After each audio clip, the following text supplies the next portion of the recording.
de la vente du lait venant des exploitations des éleveurs comme étant le résultat des process et d'une dynamique organisationnelle de la collectivité des éleveurs et du territoire. Le lait comme étant un processus, comme l'a dit tantôt Dr Barrow, on a un modèle aujourd'hui de collecte dans le bassin, comme on a l'habitude de dire, dans le bassin de la laiterie du berger, donc dans le bassin du Waalo, qui fait ces résultats, qui peut être un bon exemple pour les autres acteurs qui sont intéressés par la collecte du lait. Aujourd'hui, le processus, pour cette collecte, il y a un processus qui est mis en place dès le début de la prise du lait, par la tracée des axes de collecte, l'organisation du territoire, on va en revenir, l'enrôlement des éleveurs, la prise du lait, le suivi des comptes des éleveurs et à la fin la paie des éleveurs. Dans ce process, par la prise du lait, ce système il est aujourd'hui un système qui est digitalisé qui permet aujourd'hui en tout cas de collecter un nombre de 2000 éleveurs dans le bassin du lait.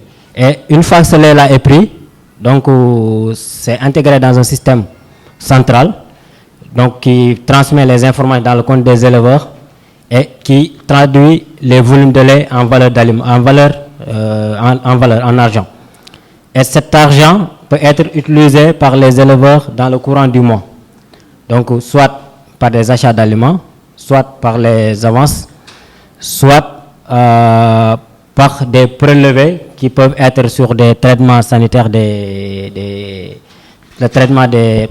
le volet santé des animaux. Et à la fin du mois, les éleveurs reçoivent ce qu'on peut appeler le relevé de compte, qui permet de tracer toutes ces opérations qui se sont déroulées dans son compte à la fin du mois. Et pour la paye, donc le solde restant de ces comptes dans ce compte des éleveurs, elle retourne chez les éleveurs, c'est la paye. Donc il y a le revenu du lait, par contre à la fin il y a un solde qui reste, qui va être envoyé aux éleveurs. Aujourd'hui, cette paye elle est faite via une plateforme digitale, donc un partenaire digital voilà, qui fait de la monnaie électronique. Donc sur l'organisation aussi de la collectivité, aujourd'hui, comme j'ai dit tantôt, on travaille avec 2000 éleveurs. Avoir 2000 éleveurs comme interlocuteurs, ce n'est pas quelque chose qui est évident. Ce qui a été mis en place, c'est que les éleveurs se sont constitués en coopérative. Et cette coopérative se trouve aujourd'hui être la première interlocuteur des éleveurs pour COSOM SDE.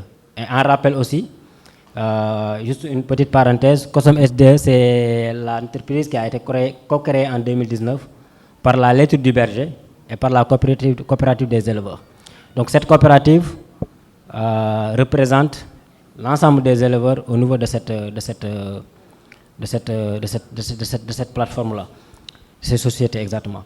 Et ce qu'il y a à préciser aussi, dans ce modèle, tout éleveur qui veut être fournisseur de lait au niveau de COSOM, qui est la filiale qui gère aujourd'hui la collecte au niveau de la laiterie du berger, doit impérativement être un membre de la coopérative. Ceci dit, tous les membres de la coopérative ne sont pas aujourd'hui collectés. Donc la coopérative, elle est beaucoup plus large que ce qu'on collecte aujourd'hui. Voilà. Donc, cette organisation du territoire, de la collectivité, permet de gérer je ne sais pas si je vais l'appeler la bonne interface entre l'entreprise et les éleveurs. Parce qu'aujourd'hui, les éleveurs sont impliqués dans les prises de décision au niveau de COSOM SDE. Voilà. Et convoquer 2000 éleveurs, comme j'ai dit tantôt, ce n'est pas chose évidente. Donc, la mise en place de cette coopérative constitue vraiment une très bonne interface entre COSOM et les éleveurs. Voilà. Et comme j'ai dit, ces éleveurs aujourd'hui, ils ont leur mot à dire sur les décisions qui sont prises pour eux, notamment sur les décisions de collecte, les décisions de vente d'aliments, l'emplacement des magasins d'aliments, dont nos partenaires Astel sont là, ils sont assez actifs sur ce sujet-là. Ces décisions-là sont prises ensemble avec la coopérative. Une organisation aussi du territoire. Aujourd'hui, ce schéma représente le bassin qui se dessine sur un demi-cercle longeant le fleuve Sénégal. Comme vous le voyez en rouge, en violet, c'est les axes de collecte. Bon, il faut préciser que cette carte n'est vraiment pas très à jour. Voilà, il y a cela 2 ans par nos partenaires du CIRAT. Donc il y a eu une évolution notamment sur les circuits de collecte. Au niveau aussi en rouge, vous pouvez percevoir des magasins d'aliments qui sont positionnés sur le territoire. Et aussi des campements des éleveurs qui sont matérialisés en jaune et les centres de collecte qui sont installés dans la zone. Bien qu'aujourd'hui, la plupart ne sont pas fonctionnels, mais on les a matérialisés. Ça aussi, ça constitue un asset pour le bassin. Ce que je disais tantôt sur les process, ce que je ne vais pas énumérer, c'est qu'aussi sur la partie aliments aussi, on a une approche très intéressante sur ça, c'est qu'on a des services, ce qu'on appelle les centres de proximité, au niveau du terrain, auprès des éleveurs, qui consistent à approvisionner, amener l'aliment le plus proche possible des éleveurs, tout en gardant une politique de prix harmonisée. C'est-à-dire on applique le même prix un peu partout dans le bassin. Un éleveur qui achète de l'aliment au niveau de Richard Toll, il aura le même prix qu'un éleveur qui achète à 50 km de Richard Toll. Et ça apporte ça a une très grande valeur ajoutée en termes de temps, en termes d'argent pour les éleveurs. Voilà. Parce que venir jusqu'à les grandes villes s'approvisionner, il y a le transport, il y a le temps, des fois voilà, le transport en brousse sur le terrain n'est pas vraiment des choses qui sont très évidentes tout le temps. Voilà. Donc pour parler des revenus de la vente du lait, sa place et son utilisation dans la place économique, moi je dirais que le revenu du lait, déjà, combien ça représente? On a eu à faire une étude avec, il y a cela quelques mois, avec des partenaires qu'on appelle Dorfstat. Ce qui est sorti de cette étude-là, c'est que 50 sur les éleveurs qui sont fournisseurs de lait chez nous, à Kossam, le revenu du lait représente 50% des revenus de ces éleveurs-là. Voilà. 50% en moyenne. Et ça peut aller jusqu'à 80% dans certaines zones et 60 à 80% dans certaines zones. L'autre chose aussi, c'est sur le revenu du lait, ce qu'on a aussi eu à noter, c'est que les éleveurs qui sont affiliés à Kossam, le taux de scolarisation, c'est parti jusqu'à 59% dans des ménages. 59% de cette population-là ont un taux de scolarisation qui dépasse les 50%. Donc, sur le genre, pour le revenu du genre aussi, pour les femmes, ce revenu ici du lait représente 55% des revenus des femmes, donc de ce qu'on appelle nous les bidons. Et pour ce qui est des hommes, ça représente juste 43% des revenus de ces hommes. Voilà. Il y a beaucoup de questions qui se posent derrière, voilà, et tout. Donc c'est très important de le poser devant ces universitaires-là et d'échanger avec eux après. Voilà.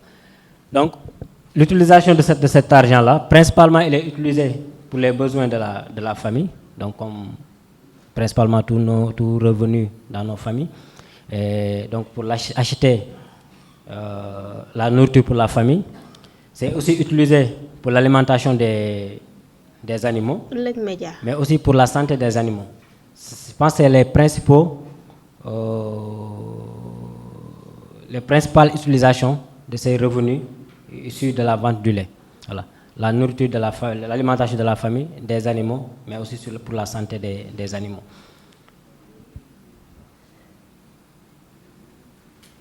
Voilà. Donc, je voulais aussi, pour moi, ça soulève une question parce qu'on est très limité aujourd'hui pour dire exactement qu'est-ce que ça représente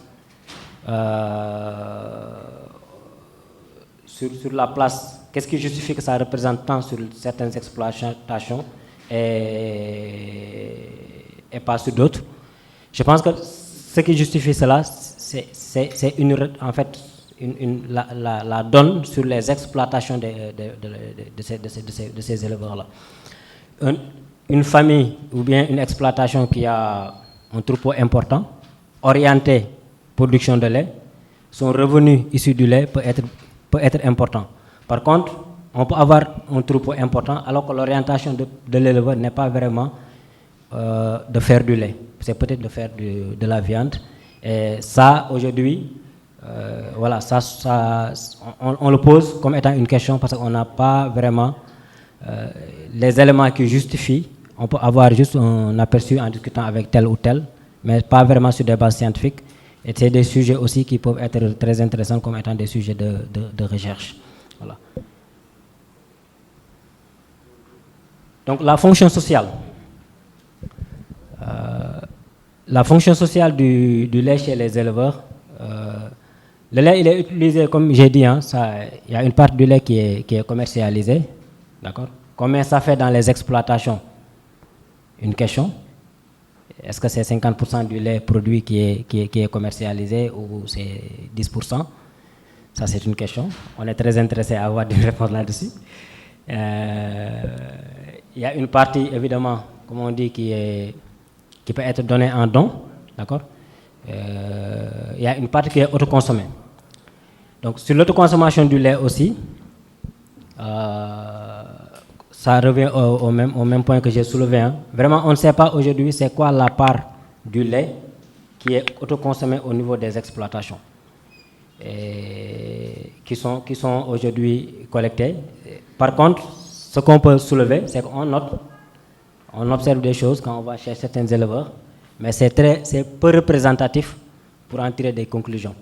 Tu vois, vous pouvez aller chez un éleveur, au lieu qu'il vous sert du lait de vache, c'est du lait en poudre qu'on va vous servir, d'accord? Voilà, mais qu'est-ce que ça représente? Quelle est la part de ça dans ces exploitations-là? Ça, je pense que ce sont des questions qui sont aujourd'hui posées à notre niveau, qu'on se pose, et aussi qui constituent des limites pour pouvoir se projeter, tu vois? On parle du potentiel qui est dans la zone, mais ce potentiel, aujourd'hui, il est caché par plusieurs paramètres qu'on ne maîtrise pas aujourd'hui. Voilà, et ça constitue une très grande limite pour pouvoir se projeter. Et comme j'ai dit tantôt, c'est vraiment beaucoup de questions, beaucoup de sujets qu'on apporte et sur lesquels on a une certaine visibilité, certaines réponses, d'autres non. On était quand même, je pense, beaucoup plus intéressés, motivés, poussés à venir pour pouvoir poser ces questions-là et les donner à ces différents chercheurs qui sont là, qui seront intéressés à les explorer, qui sera au bénéfice de tous les acteurs de la zone, quoi. Voilà. Sur ce, moi, je vous dis merci beaucoup et je me mets à votre disposition s'il y a éventuellement des questions sur ce qui a été proposé. Merci. bu leen fàtte bës ci abonné ak ci cloche bi ngir ngeen mën a jot xibaaru Ëllëg Média. Audio Jungle.